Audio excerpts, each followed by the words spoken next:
Hi, it's Randy. Do you like murder mysteries? I want to tell you about one I just had the pleasure of narrating by Owen Parr that's available now on Audible. Jack Ryder, Murder Mysteries. It's actually 3 different stories.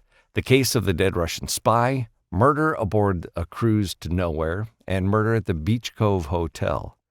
Jack is this 40-year-old guy who was an investment guy in New York City, got tired of the grind, cashed in his chips, and moved to Miami to live aboard his boat with his dog Max and write murder mysteries. Well, in the Case of the Dead Russian Spy, he has one of the scenes, murder scenes from his book, turn into a real murder scene. He's a suspect for a while. But then he eventually helps Detective Robert Logan solve the crime. In Murder Aboard a Cruise to Nowhere, Jack and Logan take a little vacation along with their companions on this small cruise ship. It's just them and this wealthy family who's there to celebrate the 80th birthday of their patriarch and find out what's in his will until he ends up murdered, and they're back on the case. And then there's the murder at the Beach Cove Hotel. Logan drags Jack into this hotel where they end up being quarantined due to the pandemic. Oh, and a hurricane comes. While they're there, there's some college kids and kind of a shady business that is there on a retreat. 2 of them end up murdered.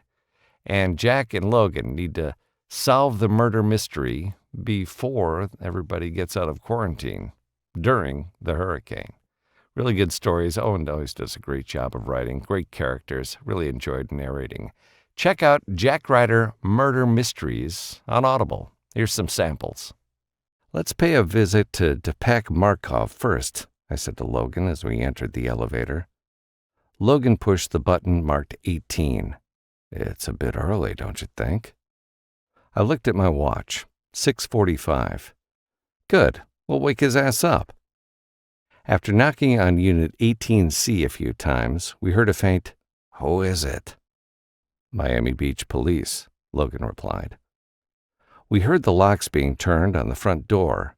After a third deadbolt clicked, a flabby, bald man wearing only bikini underwear opened the door. Not a sight I wanted to see this early in the morning. Both you guys seem very adamant about the trust funds being distributed now. Wait a freaking minute, Philippe interrupted. You think one of us killed him so we can get the money now? I don't know. What do you think? I asked, pointing at them. I still think it was a crew member. They went into his cabin to rob him.